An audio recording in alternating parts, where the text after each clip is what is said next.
Hello learners, welcome back to my YouTube channel and इस video में मैं आप लोगों के साथ डिस्कस करने वाली हूँ fundamental principles of cost accounting. Okay, detail में डिस्कस करेंगे। और इससे पहले कॉस्ट अकाउंटिंग से रिलेटेड जो भी वीडियोस डिस्कस हुई हैं उसकी प्लेलिस्ट का लिंक मैंने आप लोगों को डिस्क्रिप्शन बॉक्स में प्रोवाइड किया है। ठीक है, प्रिंसिपल्स का क्या मीनिंग है कि क्या क्या गाइडलाइंस को फॉलो किया जाता है, क्या जनरल चीज़ें हैं जिनको हम कॉस्ट अकाउंटिंग में ध्यान रखते हैं। तो हम स्टार्ट करते हैं इस वीडियो को। देखिए, फर्स्ट है a cost should be related to its cause. देखो, कॉस्ट अकाउंटिंग में हमेशा हम कोज इफेक्ट रिलेशनशिप देखते हैं।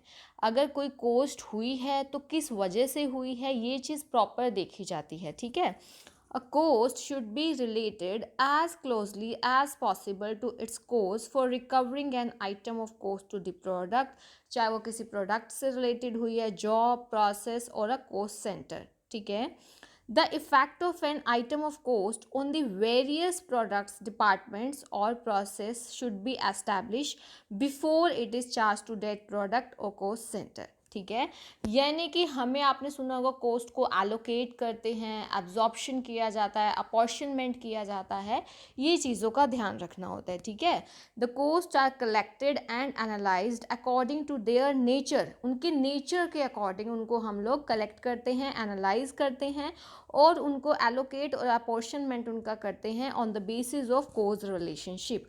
अब आपको एक एग्जाम्पल बताऊंगी, उससे आपको अच्छे से क्लियर होगा कि इस प्रिंसिपल में क्या है मीनिंग। ठीक है, फॉर एग्जाम्पल, अगर फैक्ट्री बिल्डिंग है, उसका जो रेंट है तो ऑब्वियस है वो सभी प्रोडक्शन डिपार्टमेंट से हम लोग चार्ज करेंगे। ठीक है, तो वो किसके बेसिस पे करेंगे? फैक्ट्री बिल्डिंग का रेंट है ना, तो उसको हम कहते हैं on the basis of area occupied by each production department. ठीक है, हर प्रोडक्शन डिपार्टमेंट ने फैक्ट्री बिल्डिंग का कितना एरिया ऑक्यूपाई किया हुआ है, उसी के बेसिस पे हम रेंट को आगे करते हैं डिवाइड। ठीक है, तो ये आपको बहुत अच्छे से क्लियर होनी चाहिए चीज़ें, लेकिन धीरे धीरे आप सीखते जाएंगे कॉस्ट अकाउंटिंग की, क्योंकि हम वीडियोस डिस्कस करेंगे। ओके, नेक्स्ट है a cost should be charge only after its incurrence, यानी कि जब हो चुकी है कोस्ट एक्चुअल में, उसके बाद ही हम उसको चार्ज करेंगे। ठीक है, while calculating the cost of individual units, those cost which have been incurred, जो हो चुकी है incur, चाहे वो actually में चाहे वो notionally, should be taken into account। okay, for example, selling overheads, अगर हम बात करें selling overheads की, should be charged only to those units which have been sold। Selling overheads है ना, तो उन्हीं यूनिट्स के लिए चार्ज करेंगे जो सेल हो चुके हैं। All those units which are still in stock, ऐसी यूनिट्स जो अभी भी स्टॉक में हैं, यानी कि जिनकी सेलिंग नहीं हुई है, that should not be charge with selling overheads, क्योंकि अभी ये इंकर ही नहीं हुई है, तो इसको हम चार्ज कैसे करेंगे? Similarly, normal loss should be only absorb by those units in which it has taken place. देखो, जो नॉर्मल लॉस है सिर्फ वही यूनिट्स में चार्ज करना है जहाँ पे ये हुआ है। ठीक है, उन यूनिट्स में नहीं which are yet to be produced, जो अभी प्रोडक्शन ही नहीं हुआ, उसमें हम नहीं कर सकते। ओके, नेक्स्ट आता है abnormal cost should be excluded from costing. जब आप ये निकालते हैं कॉस्टिंग वगैरह, तो उसमें हमने एबनॉर्मल, अब एबनॉर्मल कॉस्ट क्या होती है पहले ये समझना ज़रूरी है आप लोगों के लिए।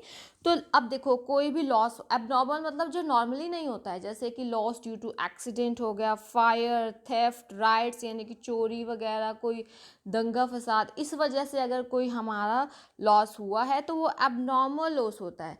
और ध्यान रखना है आप लोगों ने, एबनॉर्मल लॉस को हम कभी भी प्रोडक्शन कॉस्ट में चार्ज नहीं करते हैं, as this is not related to production.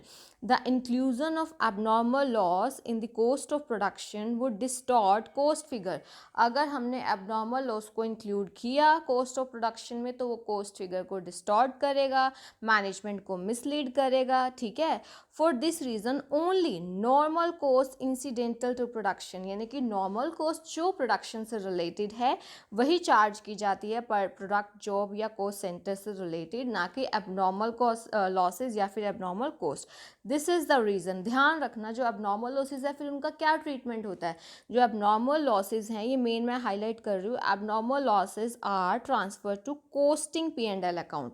कहाँ पे उनको चार्ज किया जाता है? कोस्टिंग P&L अकाउंट में। ये चीज़ ध्यान रखना। ओके, नेक्स्ट है हमारा past cost are not charge to future period.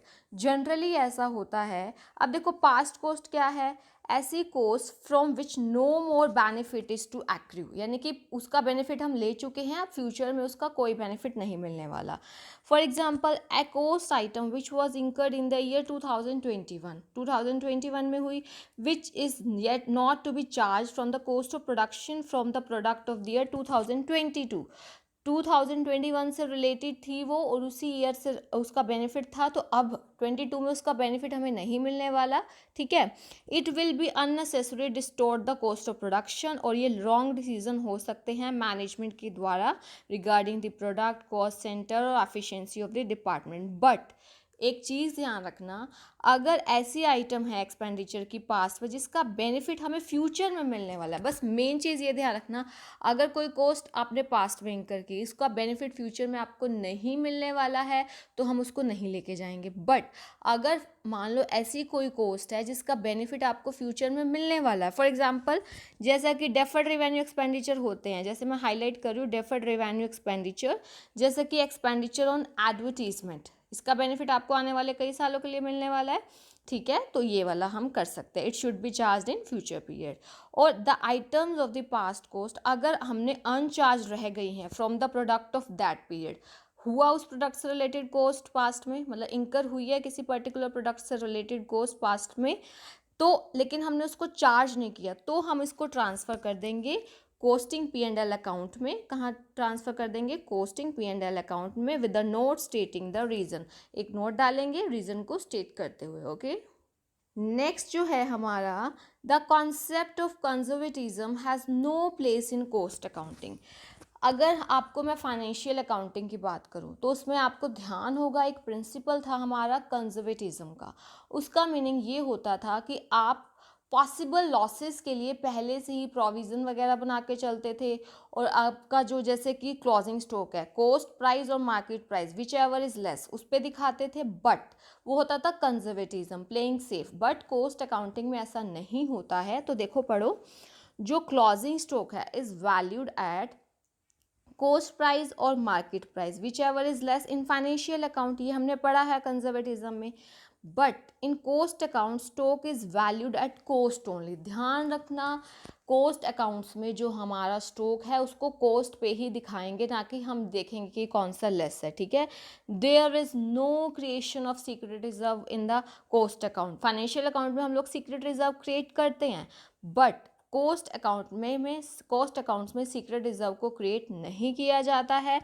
अगर हम प्रिंसिपल एब्जॉर्ब, ये जो कंजर्वेटिज्म का अगर हम प्रिंसिपल को अडॉप्ट करेंगे, यहाँ पे कंजर्वेटिज्म कर सकते हैं आप, is adopted in cost accounting, then the cost of production will not be comparable, और वो हमारे लिए पर्पसफुल भी नहीं होगी। ठीक है, ये चीज़ ध्यान रखना।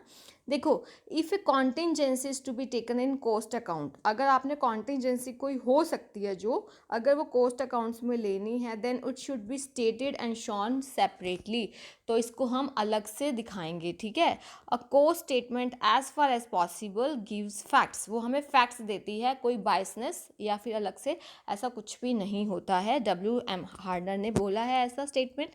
ठीक है, तो ये ध्यान रखना है आप लोगों को। नेक्स्ट है, principle of double entry should be applied in cost accounting. जो कॉस्ट अकाउंटिंग है उसमें भी डबल एंट्री यूज़ किया जाता है, लाइक जो कॉस्ट लेजर्स होते हैं, कॉस्ट कंट्रोल अकाउंट्स आते हैं, उसमें डबल एंट्री प्रिंसिपल का ध्यान रखना पड़ता है हमें, जो कि हम फाइनेंशियल अकाउंटिंग में भी रखते हैं।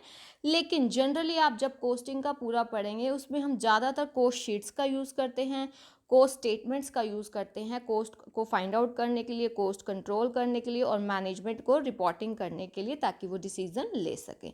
ठीक है, तो ये मैंने आप लोगों के साथ जो है डिटेल में डिस्कस किया है प्रिंसिपल्स ऑफ कॉस्ट अकाउंटिंग, जो कि ध्यान रखने हैं। ये बहुत इंपॉर्टेंट है, छोटी छोटी चीज़ें आप लोगों के लिए बहुत ज़्यादा इंपॉर्टेंट होती है, इसलिए मैं आपके लिए एक एक वीडियो डिटेल में डिस्कस कर रही हूँ, एक एक टॉपिक को, ताकि आप लोगों की अच्छे से प्रिपरेशन हो जाए और आप अपने एग्ज़ाम्स अच्छे से कर पाएँ। ठीक है, अगर फिर भी आप लोगों को कोई भी डाउट होता है तो आप लोग मुझसे पूछ सकते हो, ठीक है। कॉस्ट अकाउंटिंग की जो और वीडियो पहले डिस्कस हो चुकी हैं उनका लिंक भी मैंने आप लोगों को डिस्क्रिप्शन बॉक्स में प्रोवाइड किया है, आप वहां क्लिक करके देख सकते हो। और अगर अभी तक आप लोगों ने इस यूट्यूब चैनल को सब्सक्राइब नहीं किया है देन डू सब्सक्राइब और बेल आइकन प्रेस कर देना ताकि आपको अपकमिंग वीडियोस की टाइमली नोटिफिकेशन मिल सके। Thank you so much, keep learning, keep sharing.